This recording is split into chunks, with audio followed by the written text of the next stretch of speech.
Assalamualaikum warahmatullahi wabarakatuh. Halo anak-anak, kita bertemu kembali dalam modul kita yang ketiga. Nah, kali ini kita melanjutkan dari modul-modul yang sebelumnya. Untuk modul ketiga ini kita akan membahas yang namanya operasi himpunan, ya, operasi himpunan. Nah, operasi himpunan. Mungkin waktu SD kalian tentunya sudah pernah mendapatkan namanya operasi dasar, ya, operasi dasar matematika, operasi dasar. Operasi dasar, ya. Operasi dasar kalau di dalam matematika itu ada 4 macamnya, yaitu ada penjumlahan yang simbolnya seperti ini, pengurangan, kemudian perkalian, dan juga pembagian, ya. Nah, masing-masing operasi ini memiliki fungsi, yaitu untuk menghubungkan minimal 2 buah bilangan, ya, minimal 2 buah bilangan. Contohnya, misalkan kita punya angka 1 dengan angka 2, ketika dia tidak menggunakan operasi, maka kita tidak tahu, ya, untuk 1 dan 2 ini kita mau apakan, disuruh perintahnya disuruh ngapain, ya. Kita cuma tahu bahwa ini angka 1 dan angka 2. Tetapi kalau kita tambahkan dengan tanda operasi salah satunya, contoh kita pakai operasi penambahan, maka akan kita tahu bahwa maksudnya di sini kita disuruh menjumlahkan antara angka 1 dan angka 2 di sini. Ya, jadi fungsi operasi itu adalah untuk menghubungkan minimal 2 buah bilangan. Itu untuk operasi dasar. Operasi dasar. Nah, bagaimana kalau kita kaitkan dengan operasi himpunan? Kira-kira seperti apa? Nah, sama, ya.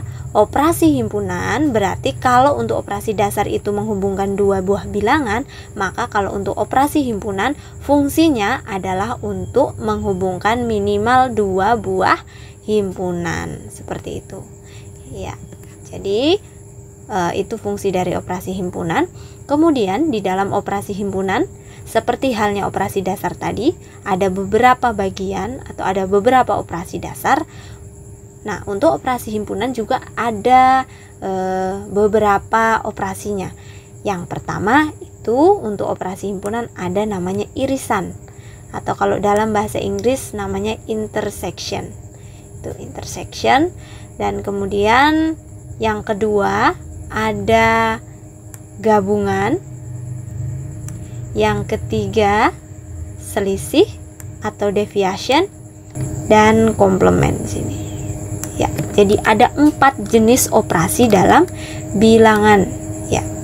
Jadi ada 4 jenis operasi di dalam himpunan.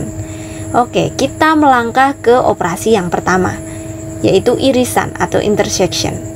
Nah, di sini irisan itu memiliki pengertian bahwa irisan dari 2 buah himpunan, ya, tadi seperti dikatakan Bu Guru katakan pertama tadi, bahwa salah satu bahwa fungsi dari operasi himpunan itu minimal menghubungkan 2 buah himpunan. Kita ambil contoh, himpunan itu bernama himpunan A dan himpunan B. Ya, irisan dari 2 buah himpunan A dan B itu adalah himpunan yang anggotanya ada di himpunan A. Jadi kita perhatikan anggotanya, ya, ada di himpunan A dan ada di himpunan B sini. Jadi anggotanya itu ada di himpunan A dan ada di himpunan B. Atau secara sederhananya, untuk mengetahui irisan dari 2 buah himpunan, berarti caranya kita melihat anggota-anggotanya yang sama antara himpunan A dan juga himpunan B, gitu, ya. Jadi kita cukup lihat anggota yang sama antara himpunan A dan himpunan B, gitu. Kemudian irisan ini juga memiliki simbol, ya, memiliki simbol. Ya, bagaimana simbolnya? Jadi seperti ini, dinotasikan atau disimbolkan dengan huruf seperti huruf N ya, tapi dia sedikit melengkung. Nah, seperti ini simbolnya. Simbol dari irisan. Nah, ketika dalam bentuk pernyataan atau kalimat biasanya ditandai dengan kata hubung dan.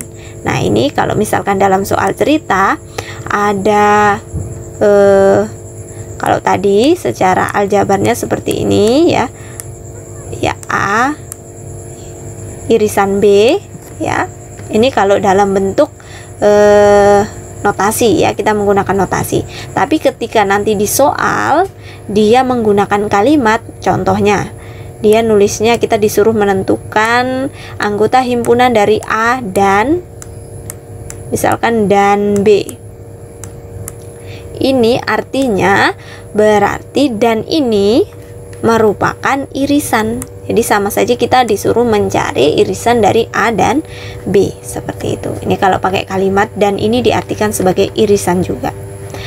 Oke, seperti itu ya. Jadi oke, kita lihat contoh pertama. Nah, supaya kalian nggak bingung, kita lanjut ke contoh pertama.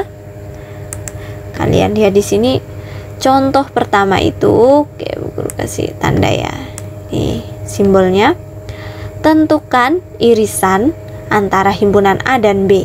Oke, diketahui di sini ada himpunan semesta di mana anggotanya ada angka 1, 2, 3, 4, 5, 6, 7, 8, 9 dan A-nya ada himpunan A juga, anggotanya 1 sampai dengan 4. Kemudian ada himpunan B, anggotanya 4, 5 dan 6. Oke. Di sini ya, kita lihat ke jawabannya. Di sini jadi sudah ada jawabannya ya. Oke, karena tadi diketahui ada 3 buah himpunan, maka kita tuliskan himpunannya di sini. Himpunan S, himpunan A, dan himpunan B. Perintahnya kita disuruh mencari irisan antara A dan B.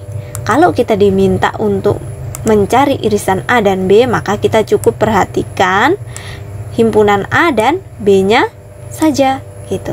Karena yang diminta irisan dari himpunan A dan himpunan B di sini gitu. Nah, di sini diperoleh angka 4. Nah, kenapa kira-kira angka 4?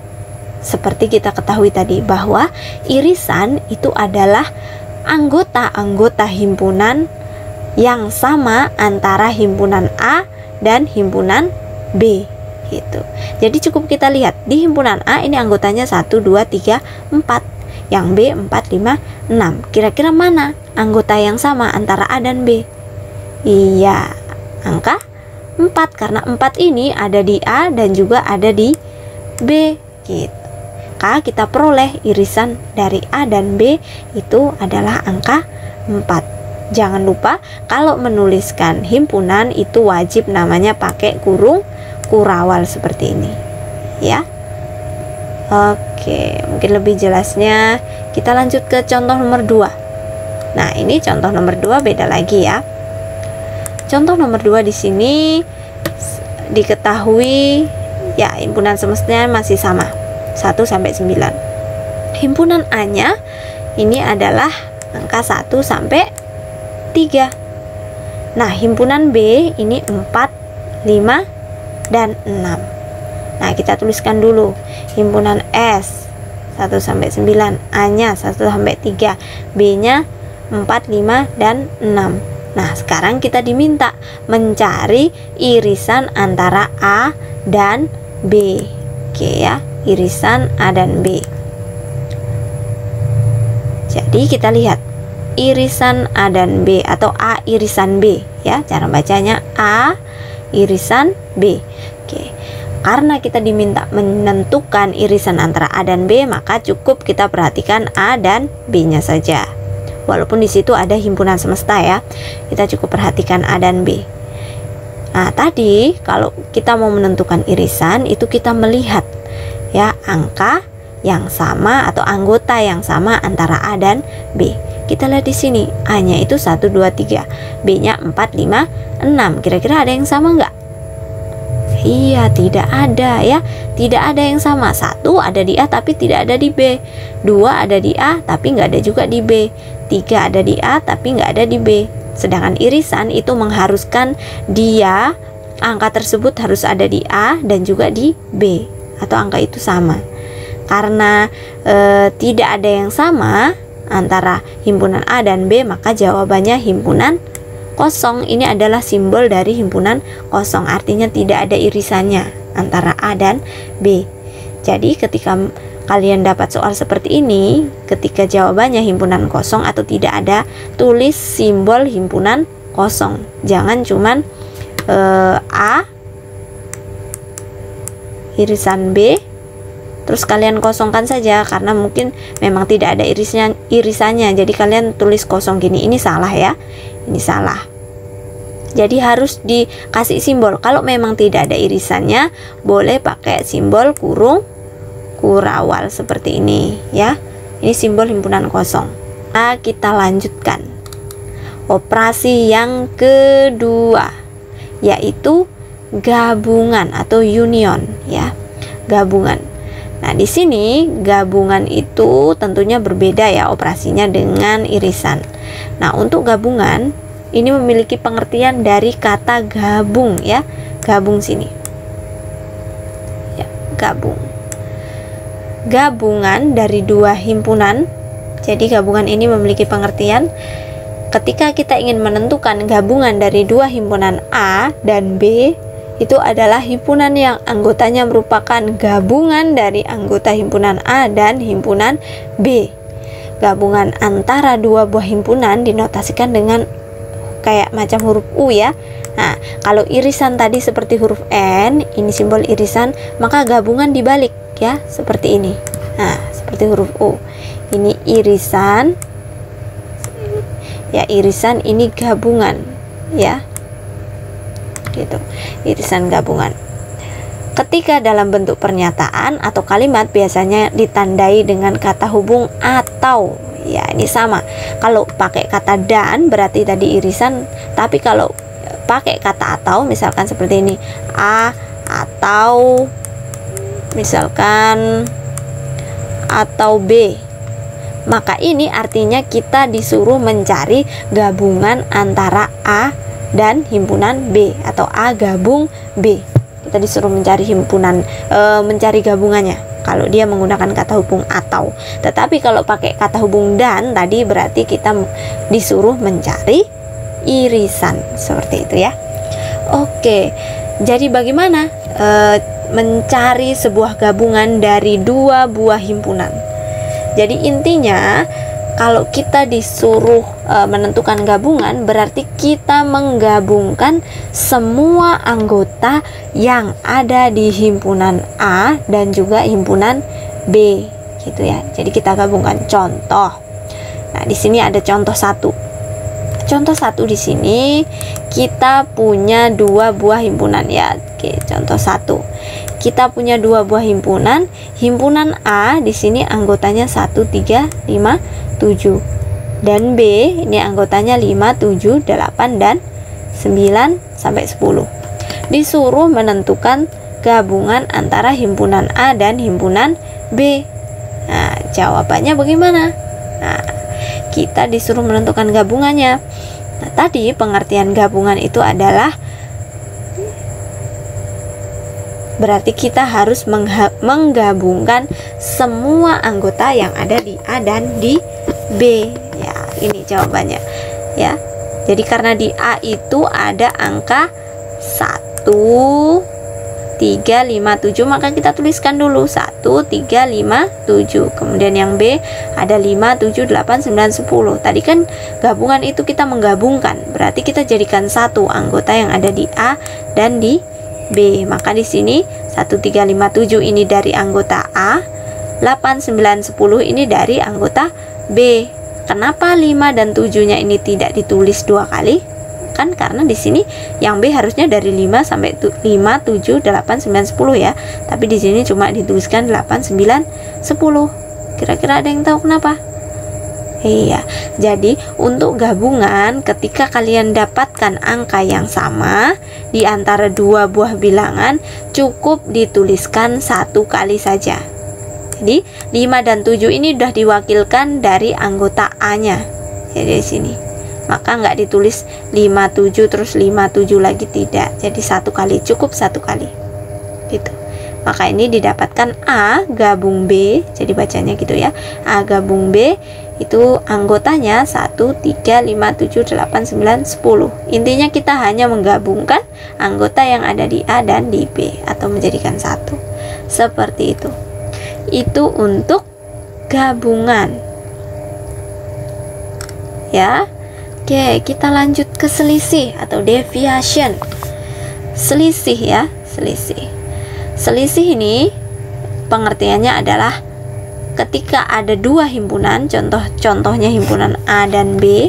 Jadi nanti di soal itu tidak melulu A dan B ya. Jadi ini hanya contoh. Misalkan P dan Q itu juga bisa, S dan T bisa, U dan V juga bisa. Jadi ini hanya di Bu Guru ambil contohnya himpunan A dan B. Jadi A selisih B itu adalah sini ya. Adalah himpunan dari anggota A yang tidak memuat anggota B gitu. Jadi ini maksudnya apa?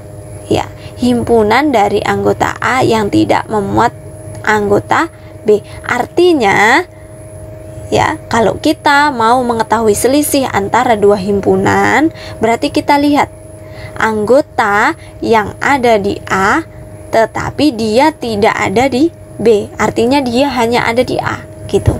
Anggotanya itu hanya ada di A. Itu namanya selisih gitu. Jadi untuk selisih ini juga punya simbol. Selisih antara dua buah himpunan itu dinotasikan dengan tanda seperti ini, tanda kurang. Ya itu simbol dari selisih ya. Ya pakai tanda kurang. Nah, kita supaya tidak bingung kita langsung ke contoh. Ibu Guru kasih contoh. Di sini ada dua buah himpunan. Himpunan A dengan anggotanya 1, 3, 5, 7. Himpunan B itu anggotanya 5, 7, 8, 9, 10. Nah, di sini kita diminta untuk menentukan selisih antara himpunan A dan B ya. Tentukan selisih antara himpunan A dan B. Di sini jawabannya 1 dan 3. Nah, kira-kira ada yang tahu kenapa 1 dan 3? Ya, kita lihat pengertiannya tadi. Selisih itu adalah himpunan yang hanya ada di A dan dia tidak ada di B. Berarti dia hanya ada di A. Gitu. Contohnya kayak gini, ya. Nih. Berarti kita cukup lihat angka 1 itu kira-kira ada nggak di B? Nggak ada, berarti dia masuk selisih. Karena tadi pengertiannya dia hanya ada di A. Ya, bilangan yang ada di A tetapi tidak ada di B, atau dia hanya ada di A-nya saja. Maka angka 1 masuk. 3 juga tidak ada di B di sini. Kalian perhatikan. Ya. 3 ini nggak ada di B, berarti dia masuk juga ya, masuk di sini. 5 ini ada di B, maka dia nggak masuk. Ya, nggak masuk. 7 juga ada di B, maka dia nggak masuk. Maka yang masuk hanya 1 dan 3 gitu. Ini kalau A selisih B. Misalkan Bu Guru kasih contoh lagi. Kalau misalkan yang ditanya lain ya. Ditanya lain. Misalkan di sini yang ditanya B selisih A gitu. Bagaimana cara menuliskan B selisih A? Ya. Contohnya yang ditanya itu justru dibalik ya, B selisih A. Berarti ini kita lihat himpunan yang ada anggota himpunan yang ada di B tetapi tidak ada di A gitu. Jadinya kalau dibalik, kalau A ke B berarti dia hanya ada di A tetapi tidak ada di B gitu. Kalau sekarang B nya di depan berarti kita lihatnya dari bawah, dia hanya ada di B tetapi tidak ada di A gitu. Coba kita contohkan 5. Kira-kira 5 masuk enggak? Enggak masuk karena 5 ini ada di A juga gitu. Sekarang 7 ada di A enggak? Ada juga, berarti 7 enggak masuk. 8 ya, oke kita lanjut. 8 ada di A enggak? Enggak ada. Nah ini yang masuk ya, 8 masuk. Terus kemudian 9 ada di A enggak? Enggak ada, berarti 9 masuk. 10 ada di A enggak? Enggak ada, berarti 10 juga masuk. Nah, ini jawabannya kalau ditanya B selisih A gitu ya. Bisa dipahami? Bisa ya? Oke. Sekarang kita lanjut ke komplement. Oke, komplement. Di sini komplement itu punya pengertian komplement dari suatu himpunan. Misalkan himpunan A adalah unsur-unsur yang ada pada himpunan universal, ya. Himpunan universal artinya di sini adalah himpunan semesta, ya. Himpunan semesta itu kata lainnya universal, ya, semesta, yang bukan anggota A. Komplement dari A dinotasikan dengan A pangkat C, dibaca A komplement gitu. Jadi waktu tatap muka Bu Guru sudah jelaskan bahwa simbol dari komplement di sini adalah A pangkat C, di mana A-nya ini adalah nama himpunan dan C ini adalah simbol komplement. Jadi kalau misalkan nama himpunannya A, maka berarti penamanya A pangkat C. Tetapi kalau nama himpunannya B, berarti jadinya B pangkat C. Kalau nama himpunannya D, maka jadi D pangkat C, seperti itu. Nah, untuk pengertiannya ini, jadi kalau kalian ingin mencari komplement dari suatu himpunan, ya, jadi komplement ini satu-satunya himpunan yang pembandingnya adalah himpunan semesta, ya. Komplement ini selalu dibandingkan dengan himpunan semesta, gitu. Dan kalau dari sini kalian kurang paham, ya. Kalau dari pengertiannya, suatu himpunan, misal himpunan A adalah unsur-unsur yang ada pada himpunan semesta yang bukan anggota A. Nih, Bu Guru sederhanakan. Jadi, kalau misalkan kita punya himpunan semesta sama himpunan A, ya. Kalau kalian diminta untuk mencari komplement dari sebuah himpunan, contohnya di sini karena himpunan A, kita diminta untuk cari A komplementnya. Itu berarti cara mencarinya adalah kalian lihat anggota yang ada di himpunan semesta tetapi tidak ada di himpunan A, gitu. Itu yang masuk dalam A komplement. A komplementnya berapa? Itu, ya. Jadi ada S dengan A. Jadi pembanding untuk komplement itu selalu bilangan selalu himpunan semesta. Itu pembandingnya himpunan semesta khusus untuk komplement. Contoh, ya, ambil contoh di sini. Contoh 1. Tentukan komplement himpunan dari himpunan A. Diketahui semestanya adalah 1 sampai dengan 9. Nah, kemudian himpunan A-nya itu 1 sampai 3. Pertanyaannya disuruh mencari komplement dari himpunan A. Berarti kita disuruh mencari A komplement. Seperti ini, ya. Kita berarti mau mencari A komplementnya berapa? Itu. Kira-kira berapa? Nah, jawabannya di sini kita tuliskan dulu. Tadi himpunan semesta 1 sampai 9, himpunan A-nya 1 sampai 3.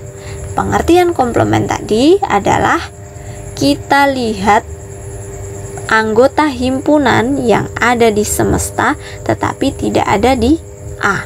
Itu cara mencari komplementnya. Yang ada di semesta tidak ada di A, gitu. Berarti kita lihat satu ada di A nggak? Ada juga, berarti dia nggak masuk. Kan tadi komplement bilangnya dia hanya ada di S, ya, hanya ada di semesta, gitu. Anggotanya hanya ada di semesta. Berarti kalau dia ada di A, berarti dia tidak termasuk. Seperti 1 ini ada di A, maka dia nggak masuk dalam A komplement. 2 juga ada di A, 3 juga ada di A. Jadi 1, 2, 3 ini nggak masuk. 1, 2, 3 ini nggak masuk. Yang masuk angka berapa? 4, ya. Karena 4 tidak ada di A, maka 4 ini masuk yang pertama. Yang kemudian 5 juga nggak ada di A, maka 5 nggak masuk. 5 masuk. 6 juga masuk, ya, nggak ada di A. 7, 8, dan 9. Seperti itu. Nah, misalkan Bu Guru kalau semestanya ini, ya, 1 sampai 9 misalkan. Terus kalau misalkan himpunannya bukan himpunan A, misalkan himpunan B, apakah bisa dicari komplementnya? Ya, tentu saja bisa, ya. Tergantung dengan bentuk soalnya seperti apa, gitu. Ya, contoh, Bu Guru kasih contoh untuk komplement. Ya, kayak gini. Misalkan Bu Guru punya himpunan semesta. Ya, Seperti 1, 2, 3, 4, 5, 6, 7. Contoh sampai 7 aja. Terus di sini Bu Guru punya himpunan B, misalkan. Ini anggotanya 4, 5, dan 6. Nah, misalkan Bu Guru minta kalian menentukan B komplement ya. B komplementnya berapa kira-kira? Ya.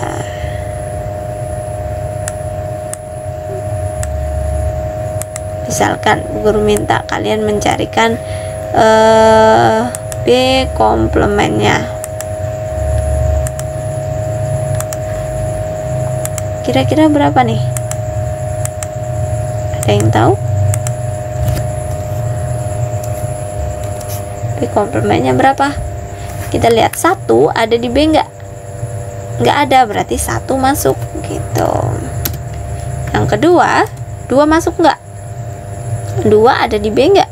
Kan berarti kita lihat bilangan anggota himpunan yang ada di bilangan semesta, himpunan semesta, tetapi tidak ada di B, berarti kan angka 1.